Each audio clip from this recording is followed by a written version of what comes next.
स्वामी जी ये भी दावा करते हैं कि वो जब चाहें आसमान से बारिश करवा सकते हैं, यहां तक कि बारिश को रोक भी सकते हैं। कि आप जिस कार से जा रहे थे वो गाड़ी काफ़ी गंदी हो गई थी और आपने वरुण देव को आपने आवाज़ लगाई और वो आए और पूरी गाड़ी जो एकदम चकाचक एकदम साफ हो गया।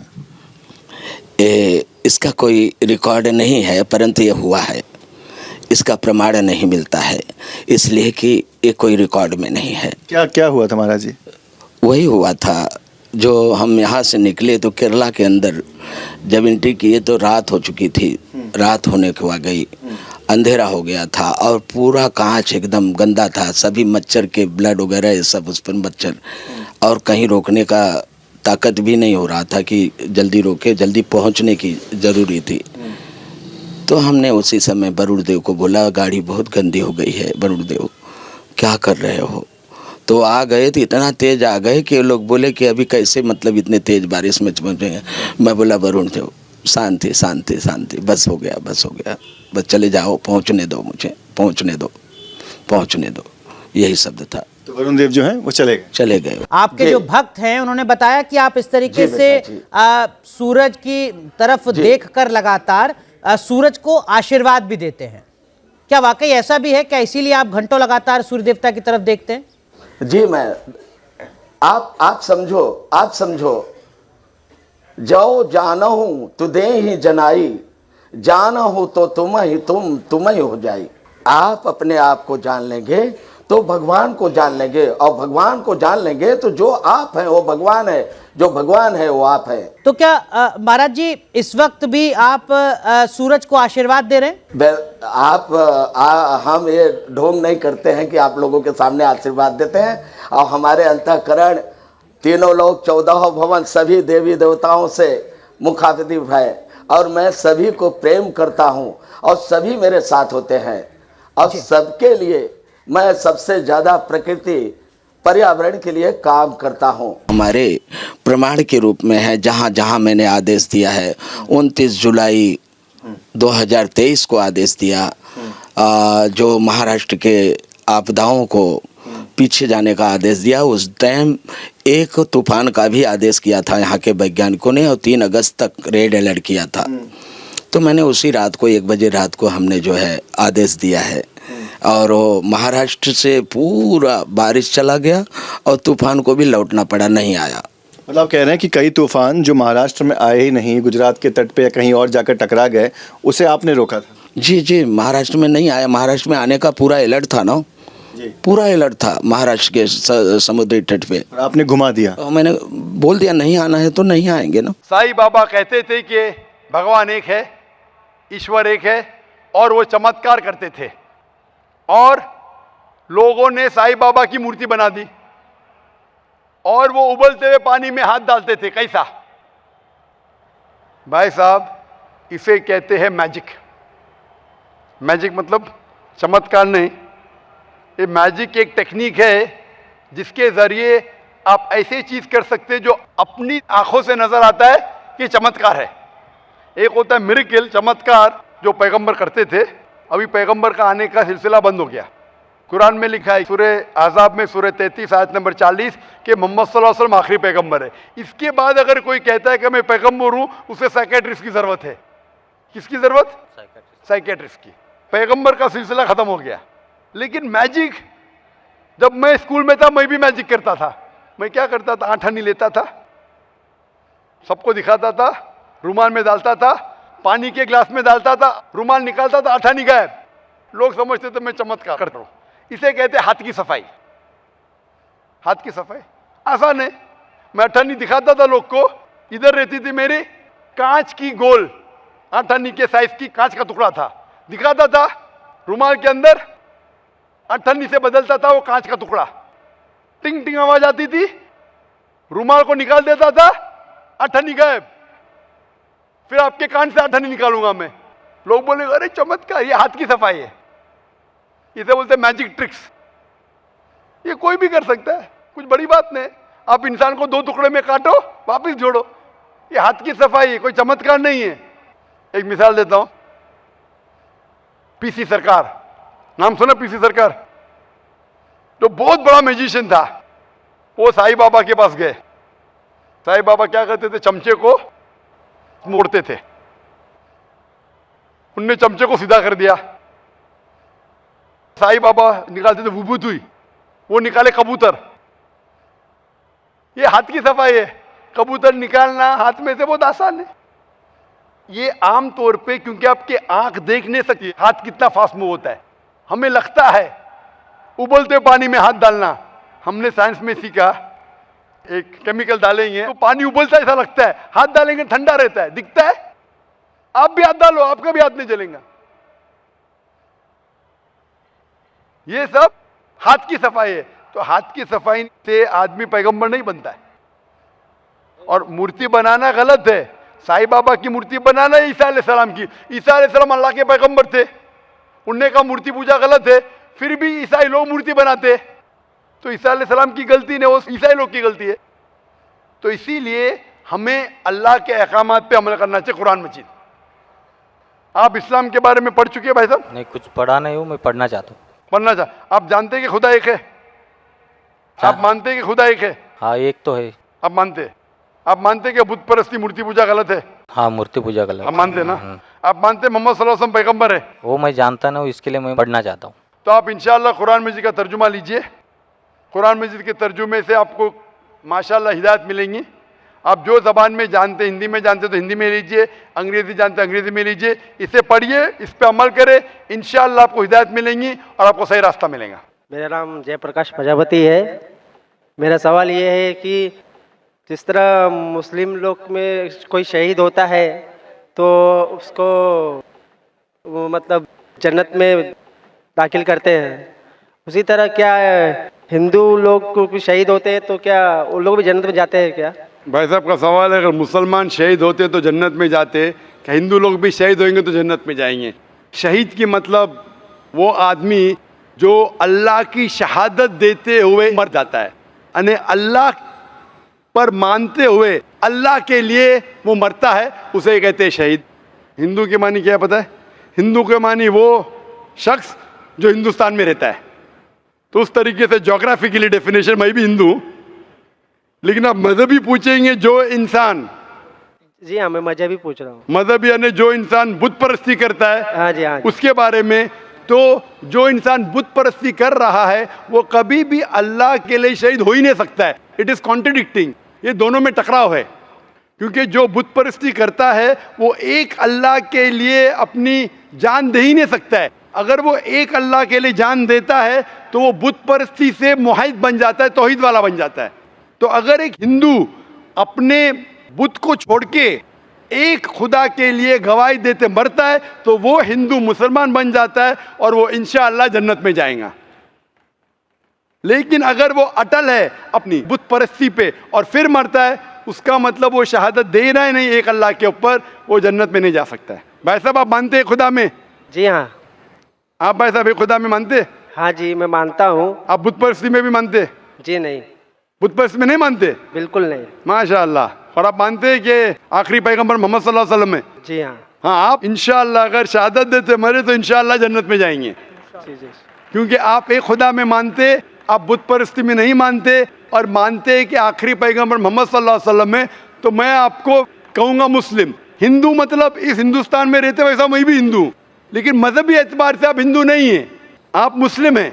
एक्चुअली क्या है ना, मैंने रमजान के महीने में इस्लाम कबूल कर लिया होता दिल में ही। माशाअल्लाह। तो मेरे दिल शरीफ में भाई क्या, हैं। लेकिन लोगों को नहीं कहा? जी नहीं, मेरे घर वाले को तो भी आप नहीं कहना चाहेंगे आज? कहा। नहीं, एक्चुअली अभी मैं कहना नहीं चाहता हूँ क्योंकि मेरी माँ भी इधर आई है, मैं उनको लेके आया हूँ इस्लाम के बारे में समझाने के लिए, इस्लाम के बारे में समझाने के लिए। जिसके लिए मेरे को मेरा ज़्यादातर मदद आपकी सीडीज, आपकी किताबें और मेरे सेठ है शरीफ भाई, उन्होंने मेरी ज़्यादा मदद की है। माशाल्लाह। भाई साहब कह रहे कि उनकी वालदा है, वो दिल में कबूल कर लिए लेकिन लोगों से कहना नहीं चाहते। ये अल्लाह की मर्जी थी, नहीं कहते हुए भी कह दिए। आपने नहीं कहते हुए भी कह दिए, मुझे भी नहीं पता था। और आपकी वालदा भी अगर मौजूद है तो सुन चुकी है, हाँ क्या नहीं? हाँ जी। अगर वालदा नहीं होती तो शायद मैं बोलता था ठीक है भाई मत कहो। वालदा ने भी सुन लिए। अभी आप कहना चाहेंगे? जी नहीं, अब जब तक मेरी वालदा में से मतलब इस्लाम से मुतमईन नहीं हो जाती तब तक मैं नहीं चाहता। ठीक है, आपने दिल में कबूल किया, वही काफ़ी है। और इंशाल्लाह आप अगर शहादत देते मरेंगे, आप जन्नत में जाएंगे इंशाल्लाह। और मैं दुआ करता हूं कि अल्लाह आपकी वालदा को भी इंशाल्लाह हिदायत दे, आमीन। मेरा नाम है महावीर प्रसाद सैनी और मैं पैसे से प्लम्बर हूँ, कंस्ट्रक्शन लाइन का कॉन्ट्रैक्टर।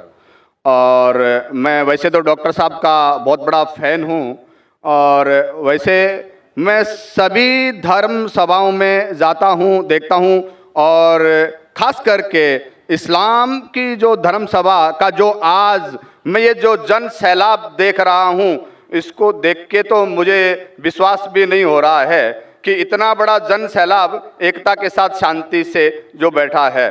और इसी को देखते हुए और पिछले 22 तारीख से मैं लगातार यहाँ आ रहा हूँ। ये आज तीसरा दिन है, डॉक्टर साहब की भी तकरीर सुन रहा हूँ। इसके आगे जो इस्लाम मज़हब है उसके प्रति मेरी जो पहले जो इज्जत थी, पसंदगी थी, वो कितनी गुना बढ़ गई ये तो मैं अल्फाज नहीं कर सकता। लेकिन कुछ भ्रांतियाँ, कुछ कन्फ्यूजिंग है जिसका मैं खुलासा चाहता हूँ।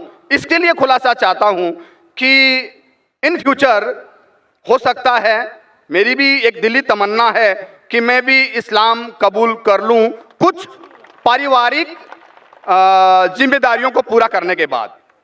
तो ये मेरी जो कन्फ्यूजिंग है, इसके बारे में ज़रा डॉक्टर साहब से मेरी विनती है कि कुछ खुलासा करें। जैसे कि हम सब मानते हैं, हम सब मुस्लिम भाई मानते हैं कि अल्लाह एक है, अल्लाह के रसूल पैगंबर आखिरी पैगंबर हैं, कुरान पाक एक हैं। तो फिर इसके मानने वालों में इतनी विरोधाभास, इतनी भ्रांतियां क्यों है?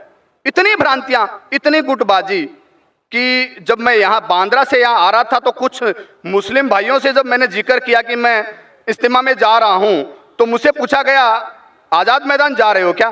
मैंने कहा नहीं, मैं तो शाइन जा रहा हूँ। अरे कहाँ जा रहे हो तुम? वहाँ नहीं तो आज़ाद मैदान जाओ। मैं बोला क्यों भाई?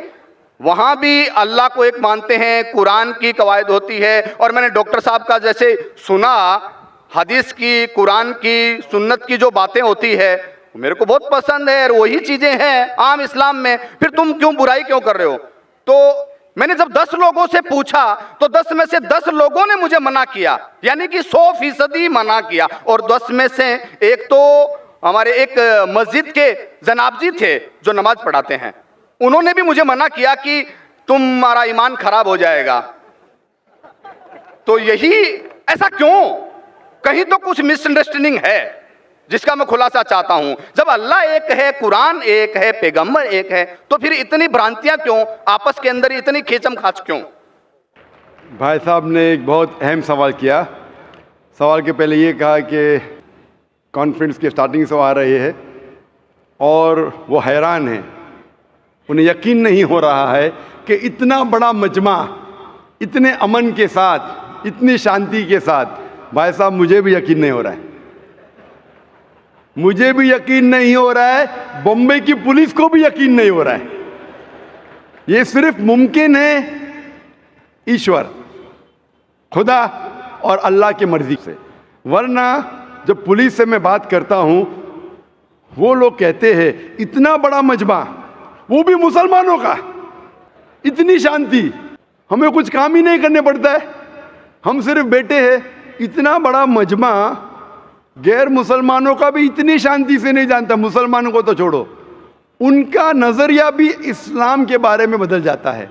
और आप मुझे अगर पूछेंगे, हमारे भी पुलिस हमें जो मदद कर रही है कि शांति से जाए, हमारे पास भी कैमरा वो सब लगे हैं, लेकिन मैं समझता हूँ ये सिर्फ अल्लाह सुब्हाना व तआला ही, उसकी मर्ज़ी से ही ये पॉसिबल है, ये मुमकिन है कि इतनी शांति से लोग आते हैं, इतनी शांति से जाते हैं, वरना ये मुमकिन ही नहीं है। आपका सवाल ये था कि एक मुसलमान का कुरान है कि मुसलमान एक खुदा में मानते, मुसलमान एक आखिरी पैगाम में मानते, तो इसके अंदर सेक्ट्स क्यों हैं, इसके अंदर फ़िरके क्यों हैं, इसमें ग्रुप्स क्यों हैं? और फिर आगे भी ये कहा आपने कि आप जब 10 मुसलमानों ने कहा ट्रेन के अंदर कहाँ जा रहे तो आपने कहा कि सुमैया ग्राउंड, तो उन्होंने कहा आज़ाद मैदान जाइए। 100% उन्होंने आपको रोका। मेरे हिसाब से अगर किसी ने किसी को यहाँ आने से रोका, मैं उनको भी जज़ाकल्लाह कहता हूँ। मैं जानता हूँ कि लाखों पैम्फलेट्स बटे कि इस सुमैया ग्राउंड में मत आओ, वो जाकिर नायक आपको बहकाएगा। हमने भी पब्लिसिटी की, लेकिन शायद पब्लिसिटी में कमी थी, तो अल्लाह सुब्हानहू व तआला ने इनके ज़रिए लोगों से पैम्फलेट बंटवाए। कई लोग ने मुझे कहा कि मैं तो भूल ही गया था जाने के लिए, जब ये पैम्फलेट मिला नहीं जाना चाहिए तो मुझे याद आ गया। कितने लोग ने मुझे कहा कि मेरे जाने का इरादा नहीं था सुमैया ग्राउंड में, जब ये मिला कि ये जाकिर नाइक भड़काता है, हम देखेंगे कैसा भड़काएगा, कैसा बहकाएगा। हम भी तो देखे, कई लोग आ रहे देखने के लिए। तो अल्हम्दुलिल्लाह मैं इनका शुक्रगुजार हूँ। मैं इन लोगों का शुक्रगुजार हूँ जो लोग ने पैम्फलेट बांटा, जो लोग कह रहे मत आइए, इनका शुक्रगुजार हूँ। मैं हमेशा मानता हूँ अल्लाह सुब्हानहू व तआला में, कुरान में अल्लाह ताला कहते हैं सूरह इमरान में सूरह नंबर 3 आयत नंबर 54 में, मकरू मकर अल्लाह वल्लाहु खैरुल माकिरीन। इन्होंने प्लॉट किया, प्लान किया, अल्लाह सुब्हानहू व तआला ने भी प्लानिंग की। सबसे बेहतरीन है अल्लाह सुब्हानहू व तआला। शायद हमारे पब्लिसिटी में कमी रह गई थी, तो अल्लाह सुब्हानहू व तआला ने और प्लानिंग किया। और मुझे इनसे कोई गिला शिकवा नहीं है, मुझे कोई गिला शिकवा नहीं है। मैं इनको जज़ाकल्लाह कहता हूँ और मैं अल्लाह सुब्हानहू दरख्वास्त करता हूँ कि मुझे और इनको हिदायत दे। आपका जो मेन सवाल था कि जब मुसलमानों का कुरान एक, मुसलमानों का जो अल्लाह है, खुदा है, ईश्वर है एक, पैगंबर एक, तो फिरके क्यों ग्रुपिज्म? इसका जवाब है कुरान मजीद में सूरह अल इमरान सूरह नंबर 3 आयत नंबर 103 में, वातसिमू बिहब्लिल्लाहि जमीअन वला तफरकू। आप लोग अल्लाह की रस्सी को मजबूती से पकड़ो और आपस में मत बटो। कुरान मजीद में लिखा है अल्लाह की रस्सी को मजबूती से पकड़ो। अल्लाह की रस्सी क्या है? ये कुरान मजीद अल्लाह सुब्हानहू व तआला की रस्सी है। हम मुसलमानों को अल्लाह सुब्हानहू व तआला कहते हैं कि कुरान मजीद को मजबूती से पकड़ो और आपस में फिरके मत बनाओ, आपस में मत बटो। और अल्लाह ताला फरमाते हैं कुरान मजीद में सूरह निसा में सूरह नंबर 4 आयत नंबर 59 में, अतिउल्लाह अति रसूल, आप अल्लाह की इताअत करो और अल्लाह के रसूल की इताअत करो। और अल्लाह ताला फरमाते सूरह अनाम में सूरह नंबर 6 आयत नंबर 159 कि जो लोग इस दीन इस्लाम में फ़िरके बनाते हैं, या रसूल तुम्हें उनसे कोई लेना देना नहीं है, अल्लाह सुब्हानहू व तआला उनको देखेंगे आखिरत में। मतलब जो कोई इस्लाम में फ़िरके बनाता है उसे अल्लाह के रसूल से कोई लेना देना नहीं, यानी फ़िरके बनाना हराम है। अफसोस की बात है, हम जब मुसलमानों से पूछते हैं कि आप कौन हैं दीन के बारे में, तो अक्सर मुसलमान कहते हैं हम ये है, हम वो है, हम फलाना है, हम ढिमका है। अल्लाह के रसूल क्या थे? ये थे, वो थे, क्या थे? कुरान मजीद में लिखा है सूरह अल इमरान में सूरह नंबर 3 आयत नंबर 52 में, ईसा अलैहिस्सलाम मुस्लिम थे। कुरान में लिखा है सूरह अल इमरान में सूरह नंबर 3 आयत नंबर 67 में, इब्राहिम अलैहिस्सलाम ना यहूद थे ना नसारा थे, वो मुस्लिम थे। कुरान मजीद में कई जगह लिखा है, सूरह अल इमरान में सूरह नंबर 3 आयत नंबर 64 में, फ़क़ूलू शहदू बिअन्ना मुस्लिमून, हम शहादत देते हैं कि हम मुस्लिम हैं। कुरान मजीद में लिखा है सूरह फुसिलत में सूरह नंबर 41 आयत नंबर 33, वक़ाला इन्ननी मुस्लिमीन, कहो कि मैं मुस्लिम हूँ। कई जगह कुरान में 20 से ज़्यादा मरतबा कुरान में कहा गया अपने आप को मुस्लिम कहो, मुस्लिम कहो, मुस्लिम कहो। इब्राहिम अलैहिस्सलाम जब दुआ करते अल्लाह सुब्हानहू व तआला से, सूरह बकरा सूरह 2 कि मेरे बच्चों को, मेरे नस्ल को मुस्लिम बना। अगर कोई भी पूछता है, जो लोग एक कुरान में मानते, एक अल्लाह में मानते, एक रसूल में मानते, मोहम्मद सल्लल्लाहु अलैहि वसल्लम, सही जवाब होना चाहिए मुस्लिम, अव्वल मुस्लिम और आखिर मुस्लिम, इसके अलावा कुछ नहीं। अगर आप इसमें फ़िरके बनाएंगे तो ये कुरान के ख़िलाफ़ है। मोहम्मद सल्लल्लाहु अलैहि वसल्लम कहते हैं, सही हदीस है सुनन अबू दाऊद में वॉल्यूम नंबर 5 हदीस नंबर 4596, जो अल्लाह के रसूल फरमाते कि मुसलमान 73 फ़िरके में बटेंगे। अल्लाह के रसूल ने फरमाया बटेंगे, ये नहीं कहा कि बांटो। अल्लाह कहता है मत बांटो। अल्लाह के रसूल जानते हैं अल्लाह के कहने के बाद का मत बांटो, फिर भी ये मुसलमान लोग इस्लाम को फ़िरके में बांटेंगे। और एक हदीस अल्लाह के रसूल की तिरमिज़ी की, जिसमें अल्लाह के रसूल ने फरमाया कि मुसलमान 73 फ़िरके में बटेंगे और इनमें से एक ही जन्नत में जाएगा। जब साहबा ने पूछा कौन सा फ़िरका, कौन जाएगा जन्नत में, अल्लाह के रसूल फरमाते वो लोग जो मेरे बातों पे अमल करते हैं, वो लोग जो कुरान और सही हदीस पे अमल करते हैं। तो जो लोग अल्लाह की रस्सी को मजबूती से पकड़ते हैं, सिर्फ वो लोग जन्नत में जाएंगे। हमें इस्लाम, दीन इस्लाम को कोई भी फ़िरके में बांटने की ज़रूरत नहीं। इस्लाम को फ़िरके में बांटना गलत है, और जो भी कोई मुसलमान इस्लाम को फ़िरके में बांटता है वो एक सही मुसलमान नहीं है। हमें सिर्फ अल्लाह और अल्लाह के रसूल में मानना चाहिए और इस पे ईमान लाना चाहिए। जो भी इख्तिलाफ है, इख्तिलाफ का मतलब ये नहीं कि हम फ़िरके में बट जाए। इख्तिलाफ है तो उसका हल करो कुरान और हदीस की रोशनी में। जो कुरान और हदीस कहता है उसके ऊपर अमल करो। तो सही चीज़ ये है कि हमारे दीन इस्लाम में कोई फ़िरके नहीं। जो भी कोई इस्लाम में फ़िरके बनाता है वो गलत करता है। और आपने कहा अपने सवाल में कि कुछ सवालात है और हो सकता है कि बहुत जल्द आप इस्लाम कबूल करेंगे, आपके पास कुछ मुश्किलात है, लेकिन मेरे आपसे दरख्वास्त है, हमें नहीं पता हम कितना जीने वाले हैं। अगर आपको यकीन हो चुका है कि दीन हक़ का दीन है, अगर आप सोचेंगे कि इंशाअल्लाह मैं 1 हफ़्ते बाद करूँगा या 2 हफ़्ते बाद करूँगा, 1 महीने बाद करूँगा, मेरा ज़रा काम बाकी है, 1 महीने में ऐसा हो जाएगा, वैसा हो जाएगा, नया फ्लैट मिल जाएगा, मैं उसमें जाऊँगा, जो भी है, किसी को नहीं पता हम कल का सूरज देखने वाले क्या नहीं। ना मुझे ना आपको, मेरे पास कोई गारंटी नहीं मैं कल का सूरज देखूँगा कि नहीं। इंशाअल्लाह उम्मीद है देखूँगा, लेकिन मैं ये नहीं कह सकता हूँ, मुझे नहीं पता मेरी ज़िंदगी कितनी लंबी है, कितनी बड़ी है। तो इसीलिए अगर आपको यकीन हो, यकीन नहीं हुआ तो मत कबूल करो, यकीन हो गया तो मेरी ये दरख्वास्त है आपसे कि आपको अगर यकीन हो गया कि अल्लाह एक है, उसके पैगंबर मोहम्मद सल्लल्लाहु अलैहि वसल्लम आखिरी पैगंबर है और ये दीन हक़ का दीन है, तो आप इसमें देर मत कीजिए। मुश्किलात तो आते रहेंगे, आप कबूल करो या नहीं करो, कबूल करने के बाद भी आएंगे, नहीं करे तो भी आएंगे। ये हमारे लिए इम्तिहान है। जिस तरीके से अल्लाह ताला फरमाते हैं कुरान मजीद में सूरह मुल्क में सूरा नंबर 67 आयत नंबर 2 में, अल्लज़ी खलक़ल मौत वल हयाता, अल्लाह सुब्हानहू व तआला ने मौत और ज़िंदगी दी आपको परखने के लिए आप कितने अच्छे हैं। तो ये हमारे लिए एक टेस्ट है, हमारे लिए इम्तिहान है।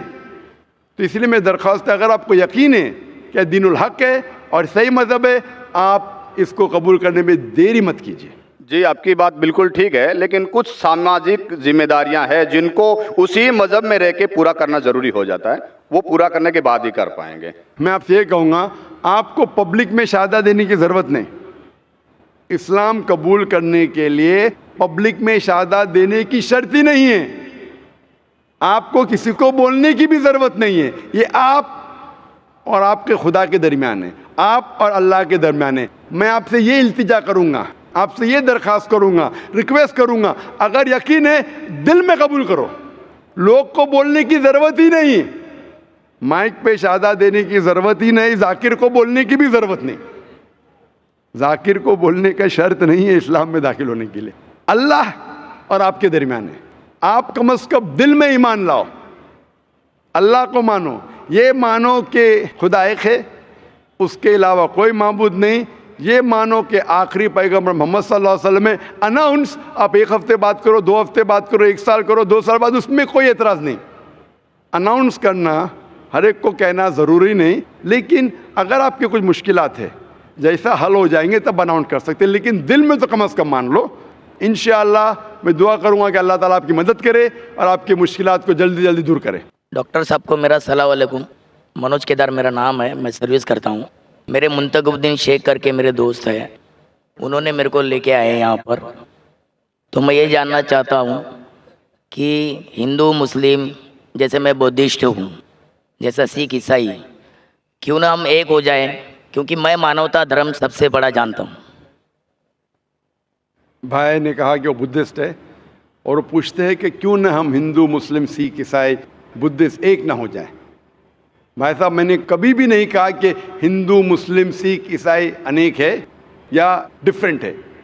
कुरान मजीद में साफ तौर पे लिखा है, जो मैंने एक हफ्ता पहले पिछले शनिचर की तकरीर थी आलमी भाईचारा, जहाँ अल्लाह सुब्हानहू तआला फरमाते हैं सूरह हुजुरात में, सूरा नंबर 49 आयत नंबर 13 में, या अय्युहन्नासु इन्ना खलकनाकुम मिन ज़करिन व उन्सा व जअलनाकुम शुऊबन व क़बाइला लितारफू इन्न अक्रमकुम इंदल्लाहि अत्क़ाकुम इन्नल्लाह अलीमुन खबीर। ए इंसानों, हमने तुम्हें एक मर्द और एक औरत के जोड़े से बनाया है और तुम्हें तकसीम किए हैं, बांटे हैं कबीलों और बरादरियों में, ताकि आप एक दूसरे को पहचान सके, ना कि आप एक दूसरे से नफ़रत करें। और आप में से सबसे बेहतरीन इंसान वो है जो अल्लाह पे ईमान लाता है, जो तकवा रखता है, जो परहेज़गार है। तो कुरान मजीद में साफ़ तौर पे कहा गया है कि सारे इंसान एक है।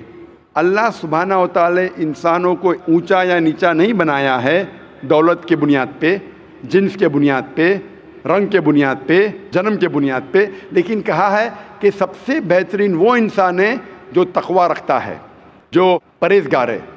हम मानते हैं कि सारी इंसानियत एक मर्द और औरत के जोड़े से पैदा हुई है।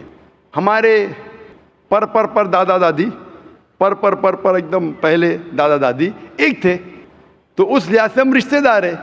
इसीलिए हम कहते हैं यूनिवर्सल ब्रदरहुड, हम भाई बहन हैं और हम चाहते हैं कि आपस में मिलाप हो। अगर जो हमारा मालिक है, हमारा ईश्वर है, हमारा खालिक है, मैं सिर्फ ये कहता हूँ कि हम कम से कम मान ले कि कम से कम एक किताब खुदा की किताब है। कोई भी मुसलमान या गैर मुसलमान को ज़रा भी हिचकिचाहट नहीं रहेंगी ये मानने के लिए कि कम से कम एक किताब अल्लाह की तरफ से है। हिंदू कहेंगे वेद अल्लाह की तरफ से है, क्रिश्चियन कहेंगे बाइबल अल्लाह की तरफ से है, मुसलमान कहेंगे कुरान अल्लाह की तरफ से है। फिर मैं कहता हूँ कि कम से कम जो चीज़, जो पैगाम ये सारी मजहबी किताबों में यकसा है, कम से कम वो पैगाम पे अमल करो। जो इख्तिलाफी बातें हैं वो हम बाद में डिस्कस करेंगे, सही या गलत बाद में डिस्कस करेंगे। कम से कम जो चीज़ यकसानियत लिखी है ये मजहबी किताबों में, कम से कम उन पे तो 100% अमल करे। और जब हम तहकीक करते हैं इन मजहबी किताबों की, हमें पता चलता है, जो मैंने तकरीर में कहा था एक हफ्ते पहले सनीचर में, कि सारी मजहबी किताबें ये कहती है कि खुदा एक है, उस खुदा का कोई बुत नहीं है, कोई प्रतिमा नहीं, कोई अक्स नहीं, कोई फोटोग्राफ नहीं, कोई पेंटिंग नहीं, कोई आइडल नहीं, और हमें सिर्फ उसकी इबादत करना चाहिए और उसके साथ किसी को शरीक नहीं करना चाहिए। ये किताबों में ये भी लिखा है, जो मैंने सेकंड कॉन्फ्रेंस में तकरीर की थी, मोहम्मद सल्लल्लाहु अलैहि वसल्लम in the various world religious scriptures, इन किताबों में ये भी लिखा है कि आखिरी पैगंबर, आखिरी रसूल जो आने वाले खुदा की तरफ, उनका नाम मोहम्मद सल्लल्लाहु अलैहि वसल्लम है। तो इन सारी किताबों में, चाहे वेद हो, चाहे बाइबल हो, चाहे कुरान हो, इसमें लिखा है कि खुदा एक है और इसके आखिरी पैगंबर मोहम्मद सल्लल्लाहु अलैहि वसल्लम है। तो मैं कहता हूँ क्यों ना हम सारे इंसान जो मज़हब में मानते हैं, जो खुदा में मानते, क्यों ना ये हम अहद करें कि कम से कम ये चीज़ जो सारी मजहबी किताबों में यकसा है उस पर तो अमल करें, फिर ही भाईचारा बढ़ेगा। हम कम से कम ये अहद करें कि हम एक खुदा के अलावा किसी की इबादत ना करें। ये अहद करे कि जो आखिरी पैगंबर मोहम्मद सल्लल्लाहु अलैहि वसल्लम है उनकी बात माने, तो ही भाईचारा बढ़ेगा। तो भाईचारा बढ़ाने के लिए कम से कम यकसानियत पे तो अमल करे। जो इख्तिलाफी बातें है वो कल देखेंगे सही या गलत। मैं ये नहीं कहता हूँ सही है क्या गलत है, उसका डिस्कशन कल करेंगे।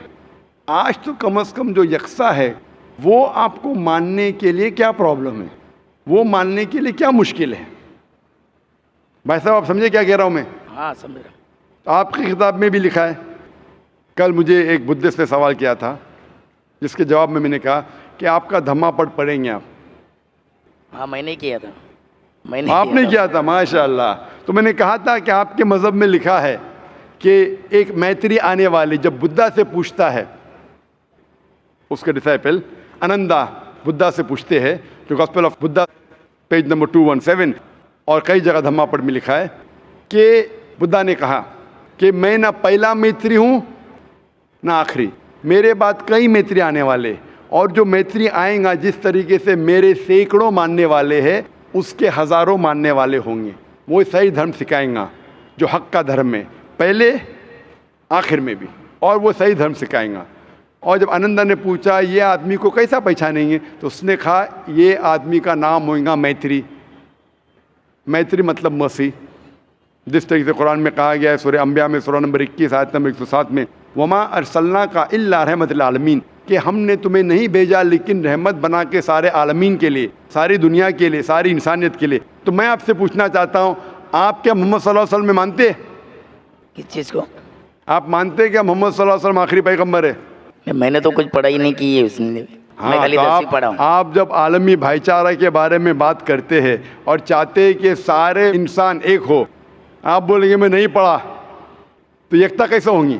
वो तो है, लेकिन भाई मेरे हिसाब से जो मेरे को जितना नॉलेज है बिल्कुल सही। तो मैं बोल सकता हूँ। जो मैंने अभी कोटेशन दिया हूँ ये आपकी मजहबी किताब से दिया हूँ, अच्छा अच्छा, कुरान से नहीं। कुरान में भी कई हवाले हैं, वेद में भी है, बाइबल में भी है। अपना मजहब का किताब 100% लोग तो नहीं पढ़ते ना। बिल्कुल सही। उसी में का मैं एक हूँ। यही मैं कहता हूँ, नहीं पढ़ते तो गलती आप कर रहे। हाँ, गलती तो मेरी है आपकी ना। गलती के वजह से आलमी भाईचारा कायम नहीं है, तो आप आलमी भाईचारे में रुकावट ला रहे हैं। सही बात है। गलती आपकी क्या मेरी? मेरी गलती। मैंने आपकी मजहबी किताब पढ़ चुका हूँ, सही बात है। हिंदू धर्म की, ईसाई धर्म की, भगवत गीता, वेद, धम्मा पढ़।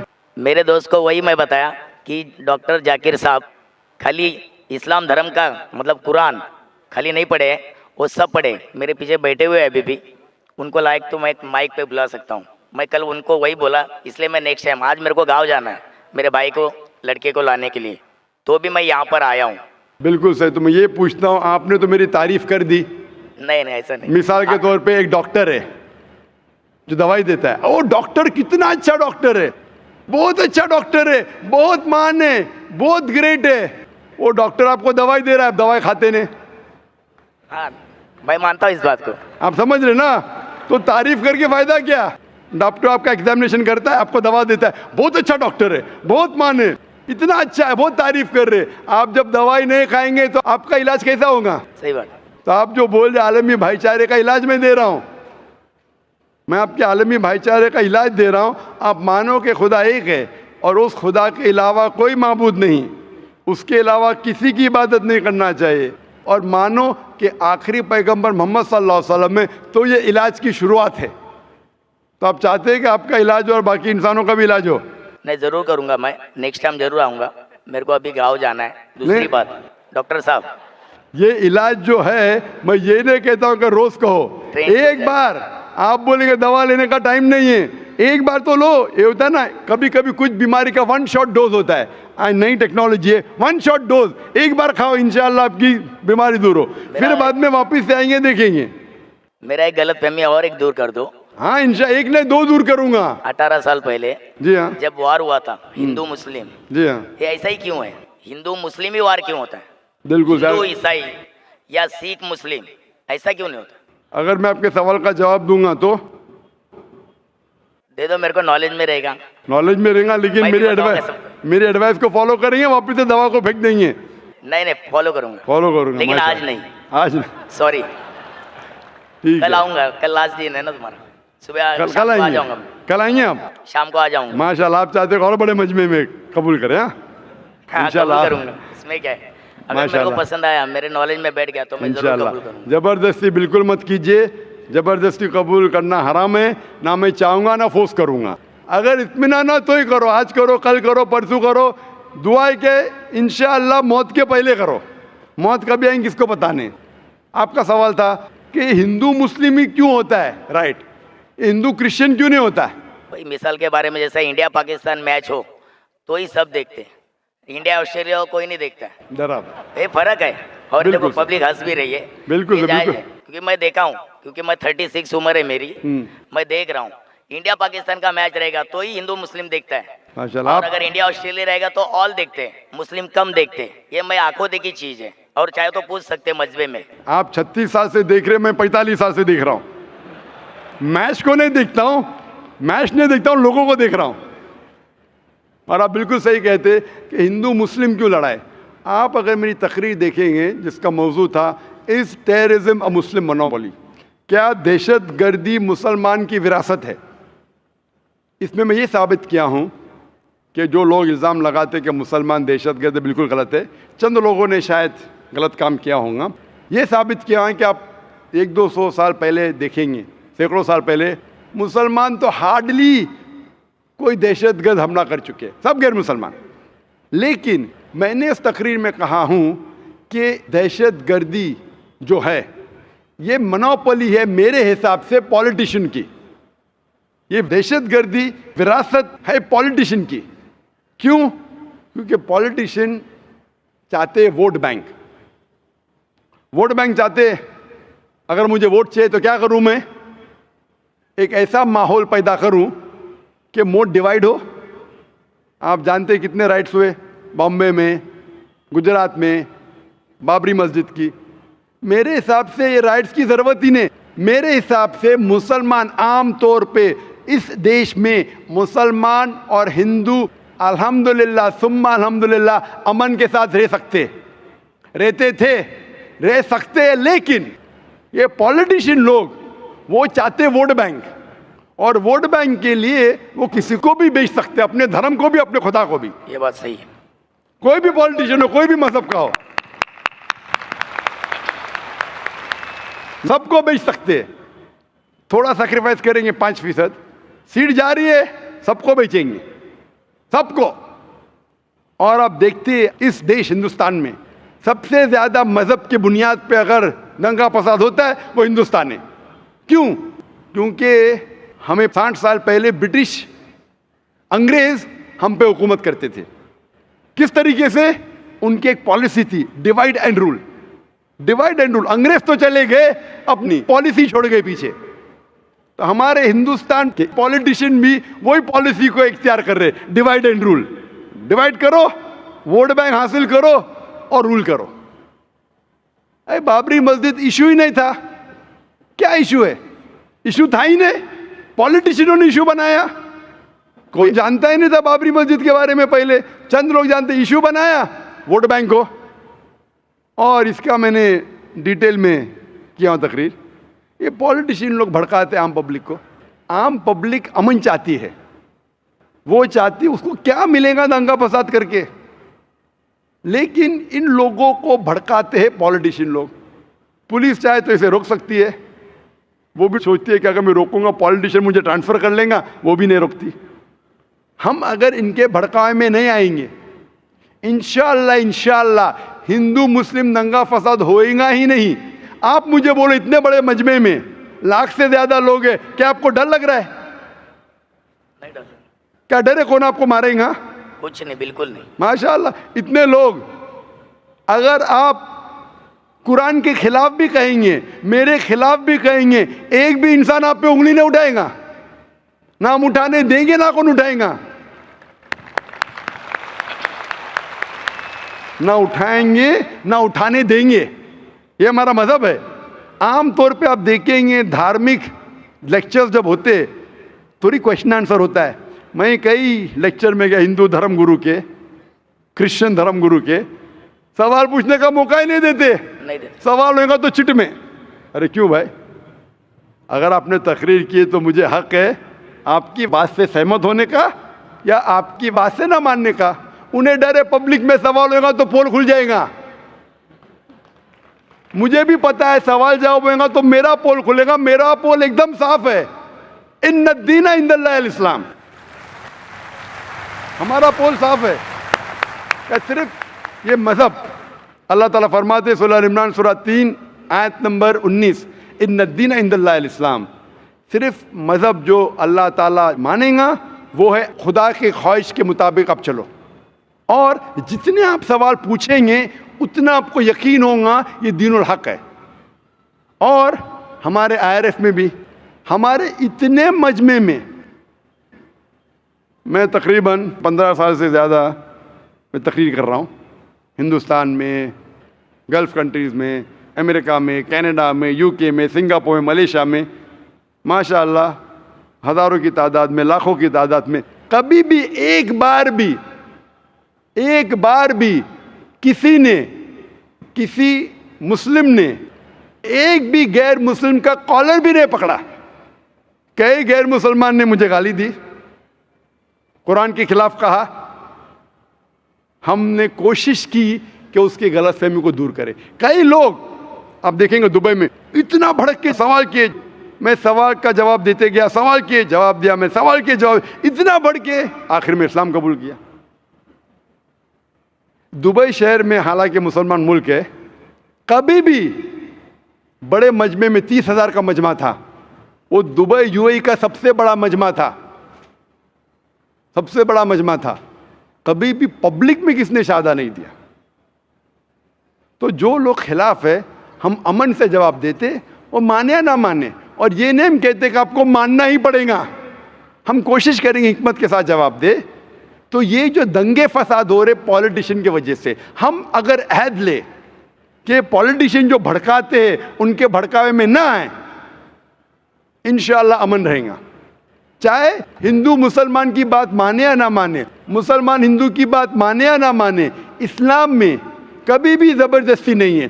कुरान में साफ तौर पे लिखा है सूरह अनाम में, सूरह नंबर 6 आयत नंबर 108 में, कि आप उन लोगों को गाली मत दो जो अल्लाह के अलावा दूसरों की इबादत करते हैं, नहीं तो जहालत में वो लोग अल्लाह को गाली देंगे।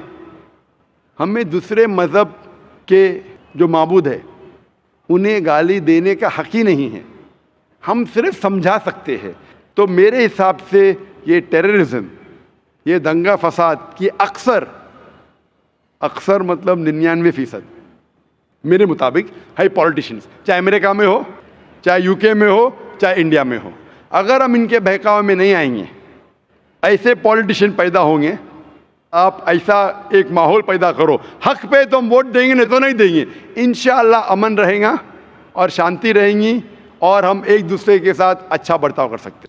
अस्सलाम वालेकुम वरहमतुल्लाहि वबरकातुहू। नाज़रीन, उम्मीद है कि आप लोग सब खैरियत से होंगे। दोस्तों, आपने तो देख ही लिया कि इंडिया में एक और शख्स कहने लगा कि मैं भगवान हूँ, मैं अपनी मर्ज़ी से बारिश कर सकता हूँ और अपनी मर्ज़ी से बारिश रोक सकता हूँ और मैं सूरज को भी कंट्रोल करता हूँ। दोस्तों, पता नहीं क्या क्या कह रहा है ये शख्स। इंडिया में हर दिन एक ना एक भगवान पैदा हो रहा है और एक ना एक पंडित। कोई भी उठकर कहने लग जाता है कि मैं भगवान हूँ, मैं पंडित हूँ, मैं ये हूँ, मैं वो हूँ, मैं कल के अवतार हूँ। अपने आप से भी कुछ कह देते हैं, अपने आप को फेमस करने की कोशिश करते हैं और अपने आप को फेमस कर देते हैं। तो दोस्तों, ये पता नहीं अपने आप को क्या समझते हैं। और दोस्तों, डॉक्टर ज़ाकिर नायक का बेहतरीन सा बयान भी आप लोगों ने सुनी। उम्मीद है कि आपको इस वीडियो से ज़रूर कुछ ना कुछ सीखने को मिला हो। दोस्तों, इस शख्स के बारे में और डॉक्टर ज़ाकिर नायक के बारे में भी अपने राय का इजहार कमेंट सेक्शन में ज़रूर कीजिएगा। वीडियो कैसी लगी कमेंट करके बताइए और वीडियो को लाइक और चैनल को सब्सक्राइब करना बिल्कुल ना भूलिए। मिलते हैं नेक्स्ट वीडियो में, तब तक के लिए अल्लाह हाफिज़।